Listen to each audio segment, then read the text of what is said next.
I feel like we should give some people context as to how we know each other and how we met. Well, it was a dark and dusky club. You were in the corner from memory, wearing a Stetson. And just a Stetson. Yeah, and then shit got wild. Oh, no, I mean, honestly, like, I've been a fan for a while, and maybe you heard a couple songs, and you've been coming to Nashville a lot, and that's where I live, and I actually knew your manager, Steve, before I knew you, and he probably just threw my name in or something, and, I think we had one day booked, and then we ended up spending, like, 3 days writing, like, 6 songs and drinking a lot and having fun, so ever since then I felt just kindred to you, brother. Hey, the feeling's mutual. Mutual, honestly. It was great because you never know what it's like. I never know what it's like going into these sessions, and I don't really do that many, really, unless it's like I say, it's Steve, my manager, was like, honestly, right with Devin, and he sent me the cover that you did of She Burns. That's right. So I'd already kind of knew of you, and because he had said, I was there to write anyway, and he had said, like, you'll definitely love Devin, and that was a killer few days, man. Some of those songs are still with me. The regular. I know, dude. The regular. I was singing it this morning a little bit. Me too, I guess. That's the bit. Oh, everybody's looking for a place like home. It's a vibe.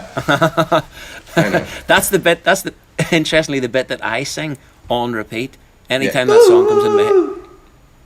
It's beautiful, man. Yeah, I love that. There was a couple of killer ones. The world about Johnny Cash. I'll never be as cool as Cash. So many. We're teasing these people right now, dude. Where are you, by the way? I'm in Scotland now. Oh crap, man! Can I cuss on this? Yeah, you can say whatever you like. Okay, I'm gonna say what shit. The fuck you want? We'll start with shit and see where it goes. Yeah, dude. So I'm in Nashville, and it's pretty much, I feel like everyone's kind of living the same life or the same day right now. Like, I think we can all relate a lot. But I think maybe people are getting forgetful that we're still, in the middle or somewhere in the middle of a pandemic, and maybe starting to just live like they normally would and forget because of other things that are going on in the world. And so trying to remind myself, not to be an idiot about it, but also just finding my slider of quality of life, and like, I want to see my brother. Like, I want to go, like, I'm going to hang with my brother. You know what I mean? Like, there's certain like things that I'm just trying to justify, and but also still try to be disciplined about it. But dude, I mean, I'm doing better than I deserve. There's so many people that are in worse places than us right now, so I'm super thankful for that. Yeah, right. I don't have shit to complain about in reality, It felt a bit strange to be doing this podcast at all. Actually, at the minute, I mean, I've been really looking forward to doing it because that's one of the things I've missed about being on the road, is kind of meeting up with you folks and new ideas, different songwriters, different styles. That just kind of getting to meet different folks and talk about. We just talk. I've really kind of missed that, so I was looking forward to doing this. Yeah. But it's funny that it's come about at a time like this where the world is just so kind of crazy. So I mean, you couldn't write this shit. It's sort of like, it's kind of been like a global power cut, hasn't it? Do you ever remember when there's a power cut when you were a kid? You're gonna need to explain that to me. A power cut. Cut. See, say it in Nashville terms. I don't know exactly what you mean. Well, do you know when the power goes out? It's called a power cut. That did the trick for me. Yeah, I know. Yeah, and you put the candles on. So a power cut, yeah. And it's kind of cool at first, you know what I mean? And then it's like, all right, I'm ready to have heat back or whatever, Yeah, but also I think there's something that happens in that, like, everyone's out in the street, everyone's kind of talking again, everyone's, is your electric out? Yeah, mine too. Right. Apparently, there's communication, and I think that with this sort of lockdown, it's kind of been like a global power cut in the sense that,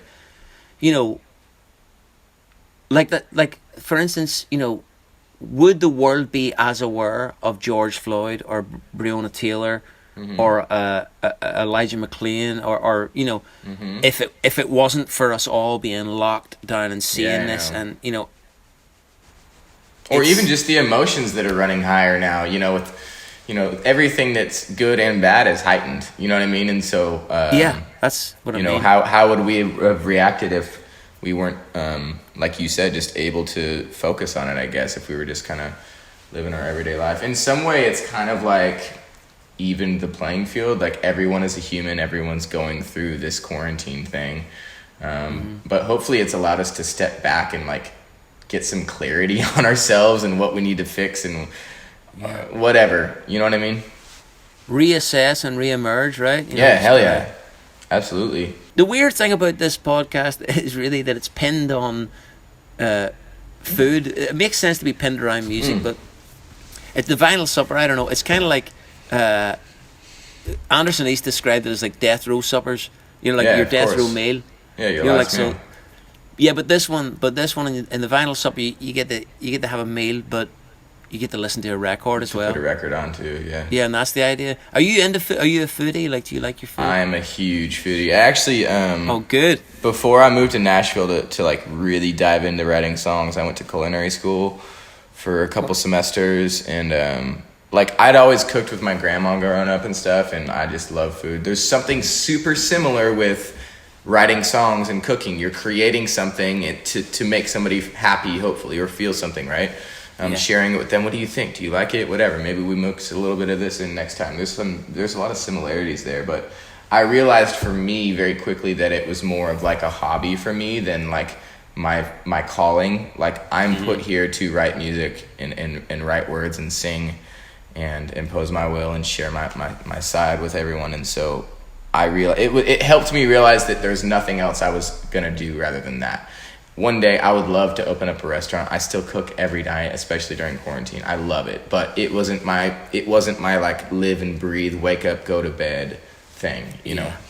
So. Oh, I hear you, because let's face it, if you wanna get anywhere in that world, that's what it is. I mean, our world's tough enough. You know, you got to work hard enough for us. I can't imagine being a chef, dude. Like, that is a crazy, brutal life. Yeah, like, brutal. But yeah, I mean, I appreciate it and I love it, and I'm such a fan and such a foodie, and so this one, I mean, it's right up my alley, dude. Well, that's great. So then, what do you have? What are you having for a starter? My favorite type of food to eat, if I had a choice, would be Indian food. Just because there's so many different kinds, and I feel like I would have a whole spread of curries and everything. But there's this classic dish called papalam. And it's essentially like really thin kind of onion crisps. And then there's 3 traditional sauces in it. I think one of them is kind of like a verde, like kind of green chili sauce. One of them is pickled onions. And then the other one, I don't even know what it is, but it's kind of like this sweet molasses kind of thing. But it's just a traditional like starter for Indian. And so I would start with that. Yeah, like mango. Is that not mango chutney? Yeah, it's like there's 3 traditional starters, and I'm gonna sound a little bit ignorant to it, but it's all good. But I mean, I know what you're talking about. It's weird, like, yeah, exactly. Like, I never thought about like mixing everything up and what I would do and what kind of different things. Like, I just went straight for Indian food, you know. So that's what I would start with, dude. You know, get the stomach warmed up, start getting it like expanded, because you know I'm gonna gorge myself on just a million curries, you know. Well, do you know what? I would definitely go with that as a starter. I do like that as a starter, but I would have to have the lime pickle chutney. Oh yeah. You know, the real spicy one. Yeah. See, I'm a huge spice guy. Yeah. Well, the lime pickle's the one, and maybe a couple of pakoras or onion bhajis or something like that with the red onions that they cut. Yeah, that's what I mean. Those like pickled red onions. I've spent a good amount of time in, like, you know, London and UK, as I'm sure you have as well, and there's like no place better to get Indian food than in London. Other than India, I'd imagine. Other than India. Yeah. Do you know what? It's hard to know when to tell the truth and when not to sometimes. I was in class. I would have been about 14, maybe 15 years old, and it was careers class, and the teacher was out of the class, interestingly. And we were all sitting there, and I had drawn a piano on a piece of paper. Mm-hmm. And I was playing, pretending to be sort of Jerry Lee Lewis for the class, mm-hmm. singing and shouting and whatnot. And a teacher came by. I'll not say his name, but a teacher came by, and he called me out, Vance, out here. And I go out in the hallway, and he looks at me and he says, where do you think you are, boy? And I thought, oh shit, I'm in school, but if I say school, that's going to sound cheeky, but what did I say? A gig? I don't know, sir. You don't know, so I'm thinking, what did I say? So I thought, fuck it, you know what? I'll just go with honesty. I'll go with honesty. Everyone says that's a good thing. Mm-hmm. And I said, school, sir. He popped me in the chest, knocked me flying. Yeah, so you got to be careful with the truth. What was he looking for? I don't know. I mean, come on, man. I hope he feels like a jackass now that he knows you're a freaking music star. Like, come on. Let the kid play, man. Yeah. Yeah, I'm sure he was. I don't know. Maybe he had a bad day. He wasn't a bad teacher. It's probably why I don't want to say his name, because he wasn't all bad. I think maybe he felt bad after that. He did take me into the other room and let me have a couple of periods off drinking water because I felt dizzy. It's so funny. You can't do that in these days now. No. I always remember Thank one God. thing that sticks with me from one of my English teachers. I think it was in 4th grade. We were writing it was like the first actual like report or paper I had to write, and it was like something about like a salamander going extinct or something like that. And I was always creative, drawing and coloring and all that stuff since I was a kid, and I remember ending the paper with will the salamander become extinct, or will it whatever, well, what will happen, only time will tell, ... And I thought I was just the shit. I was like, I just like watermelon that out into the park, And so the next day she's saying, I got your papers, I graded them all, some of you guys did really good, some of you guys just kind of didn't hit the mark, and she's like, you shouldn't end a report with only time will tell. And she was like calling me out, but didn't say my name, but I knew it was me because I wrote it. And she was like, you need to take a stance. You need to say what will happen. Like, that's the point of it. And so I did it completely wrong, but I just always, like, for some reason, there's a little things stick in your mind sometimes and they just don't leave. And like, I always think about like, how am I ending this song? Am I taking a stance, or am I gonna take the easy way out and just let somebody else figure it out, or whatever? It's like, it's weird how. And have you still got a wee Mrs. Fletcher in your shoulder going, that's a shit ending, devil? Literally, like, don't do that. That's not how you do it. Don't take the easy way out. Like, take a stance, and then you kill them off in the bridge, and everything is fine. So here, what are you going to listen to then while you're eating these poppadoms and the chutneys? So I wrestled with trying to think of something different than the first thing I thought of. And I think that's because I have a need to try to listen or try to be unique or whatever. But when I think of one record, I want to get the most out of one record. You know what I mean? And so one of the most influential artists that kind of turned me into a songwriter just from being a death metal, headbanger was John Mayer. And, in my age, in my, generation, I think he's one of the most prolific artists. And I wonder, after this, I want to know how many people that you've talked to have chosen John Mayer. But he has this live album from LA, from Nokia Theater in 2007. It's called Where the Light Is.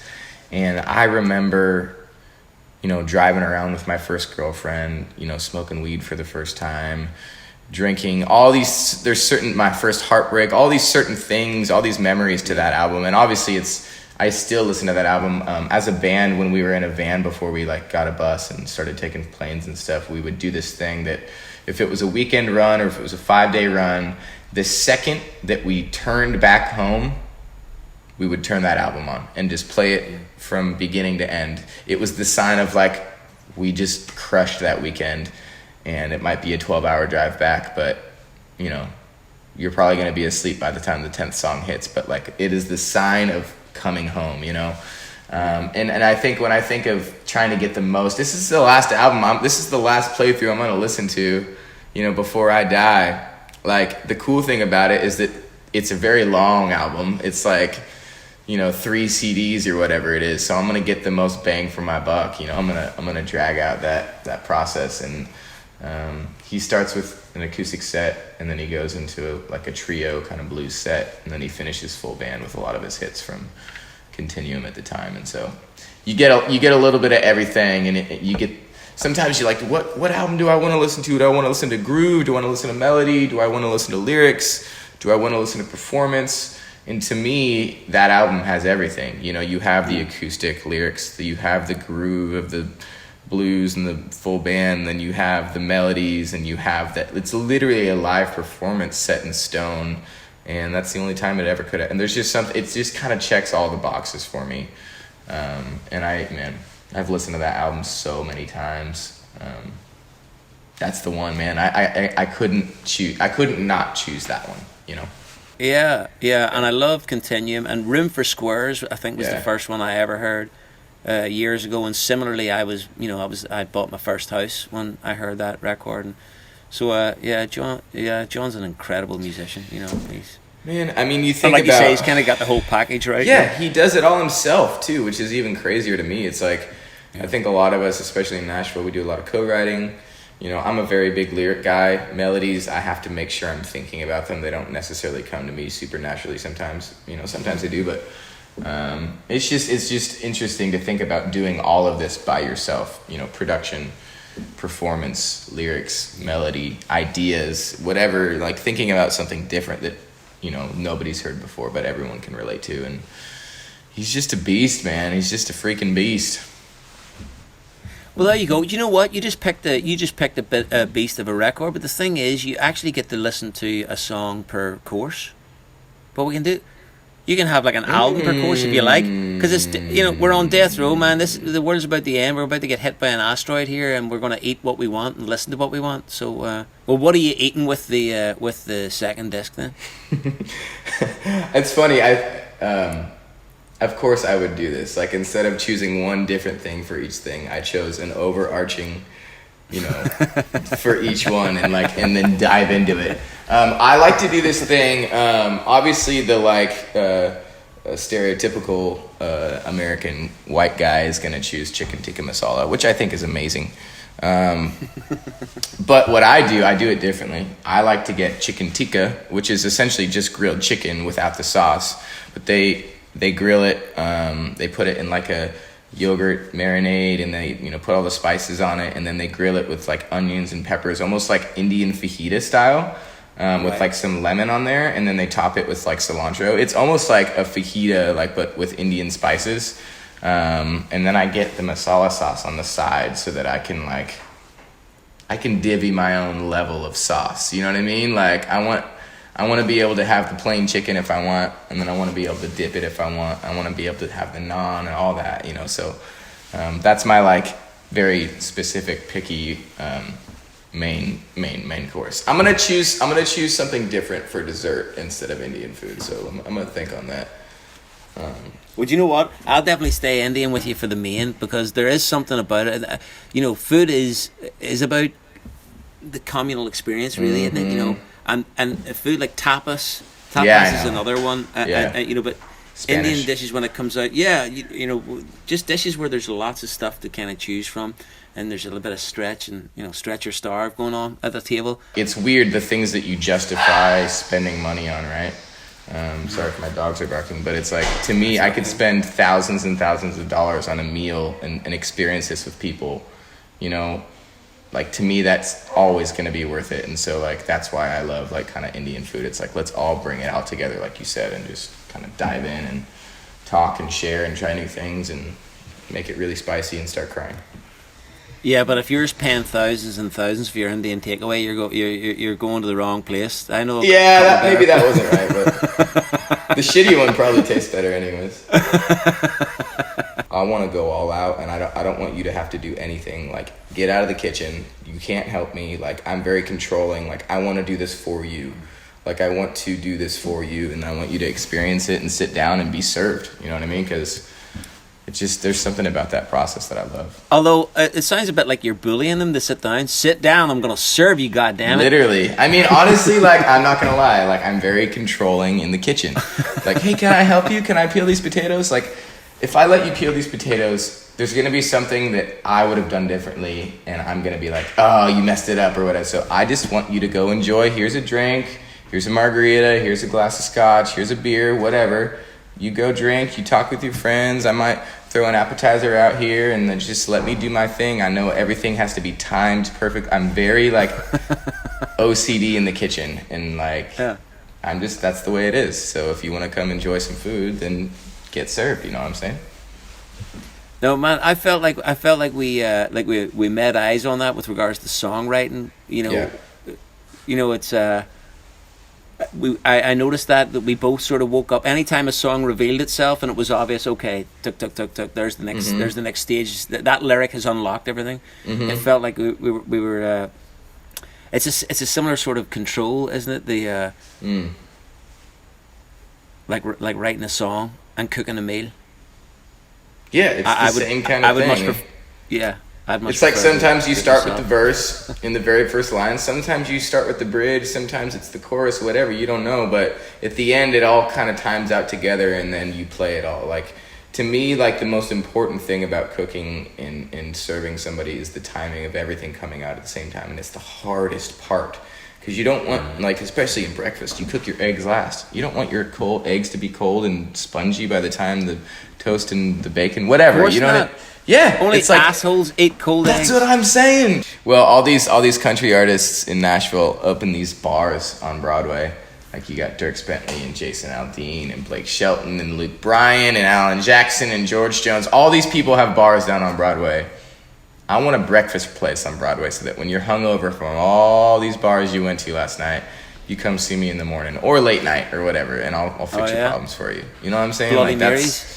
Yeah, all of it. Bloody Marys and quesadillas? Yes, let's go, man. Like, I'm all about it. Like, that's definitely a dream of mine one day once I get my rocks out. I don't know if that'll ever happen. I don't think I'll ever be satisfied with music. I'll always want more. I'll always want to create more, but it might be a nice little side project or something. You know what I'm saying? Or it's easy to sometimes know what you want in the moment, but, like, shit changes, you know? Oh, yeah, it's crazy. Especially in music. It's like some people you end up as an artist, and then all of a sudden you're a producer, and that's what you're known for. It's like, that's just, I don't know. It's just, you got to go with the flow, you know?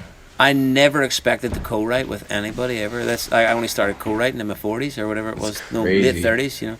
Yeah. Yeah. That's wild.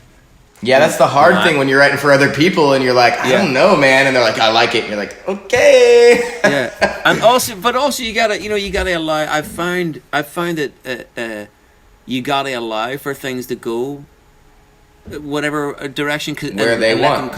Let it come back and let it come back around and just let it play out. You know, the amount of times I've thought, I'm pretty sure that's not right, but I'm not gonna say anything for a while. And then, it's just turned around. They've gone, maybe not, you know. Anyway, so my main course, I might have a jalfrezi, actually, because your missus, you say she likes a jalfrezi. I like a jalfrezi as well. But I like to get a chicken tikka jalfrezi, you know, so it's like the charred chicken. Yes, I need it, dude. And when I get that from the place down the road, Chili's down the road, I always get it foul hot. Oh, yeah, me too. 10 out of 10. Yeah. Foul all the way. It felt like you needed to come up with your fucking sonata, your fucking all-time thing. You had this kind of pressure, and it was like, for me, like, I think the reason that I wasn't inspired in the beginning is because there wasn't really an end game. Like, there was no parameters, there was no reason, you know, other than, like, if you have all day to do something, like, you're probably not going to do it till the end or something. It's like, you know, deadlines and guidelines and all that kind of help us as creators to, like, force ourselves to finish something so we aren't just in the middle of the process the whole time. And it took me a second to find my flow again, or just how I like to get creative and where I need to go. And I kind of built this little studio on the 3rd floor of my house, and it's kind of my escape, and I figured out a way to stay inspired and get work done. But in the beginning, it was just like, I don't really want to. Like, I don't feel like I feel like I should, but I don't feel that like, you know, that feeling, that trance that you get. Like, I get that feeling when I'm inspired, and I'm like, oh, here we go. It's coming. Like, get the guitar quick, you know what I mean? And I didn't have that for a while until I found my new kind of what that looked like, you know. And even then, it's a lot slower, and it's a lot different than writing from 11 a.m. to 4 p.m. every day like we do in Nashville. Yeah. So just about finding. And you're writing on your own full time, obviously. So that's obvious, you know. Yeah, I've tried to do a couple Zoom things, and, you know, I've gotten some cool things there, but it just gets a little aggravating dealing, you know, being at the mercy of technology, and where's the one of the beat, and how do I sing with somebody in the same time? And eventually it's just like more of bouncing ideas off somebody, and then I just need to take it and go do it. You know, like, we might get 2 lines that I'm like, that's the hook. Let me do everything else, please. It's like somebody needs to take the reins at some point when it comes to virtual writing. So yeah, it's forced me to write a lot more by myself, which I don't get to do a lot, so it's been good. Yeah, well, I'm glad you're writing, man. Are you? Well, yeah, I am, actually. I am. I'm finishing off an album. It's one of those albums that's been rolling on now for too long, Steve would say. Mm-hmm. But every now and then a song comes, you know what I mean? Every few months a song comes, and then that sort of nullifies a couple of other songs somehow. Kicks them off the table. Yeah, you know what I mean? And then it starts to... And I'm in no... You know what I mean? I'm in no rush. It's not like that, you know... It's not like there's a... I don't think anyone's in a rush right now. Yeah. You know what I mean? You know, no one's waiting on this next record, really, and they're certainly not waiting on it unless it's right. I'm just going to take my time. Yeah. But I feel close, actually. I do feel close, you know. I feel like the key songs are there. I just feel like there's 1 or 2 missing, and with regards to a couple of songs, just the versions of them, you know, I just need to for sure. re-look at it or whatever. It's a good place to be, though. Yeah, it's all right. I'm going to be doing that for the next couple of weeks, actually, as of now in this house. Something that came up when we were writing, like Synesthesia. We chatted about it, Synesthesia, and that's very real for you, right? 100%. Yeah, so technically synesthesia is the connection of 2 senses. Mostly for me, I mean, it's being able to hear color or perceive harmony as color to me. But anyone could see shapes when they see people. It's like, it's the technical definition. It was just 2 connections of senses. And it's great because it helps me understand theory. Like, when I was learning theory, I would say like, oh, like, you know, like, this is a minor 7. And it feels like something to me. And then it's a suspended 5. Like it feels like something. It's like a spectrum, kind of like. What color were those chords out of interest? To me, they were like orangey. No, not at all. They were blue and purple. Were they blue and purple? Yeah, orangey is like.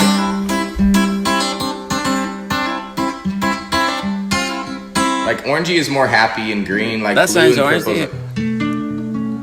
I love that this is what we're talking about. I love that we're in a global pandemic. And this is what we're fucking talking about. I'm just going crazy, dude. No, D is more orange. Yeah. Yeah, I don't know, and honestly, for me, it's not necessary. Like, it doesn't work if it's 1 note. Like, it has to be 2 notes together. It has to be the relationship of the notes that makes me feel a certain way.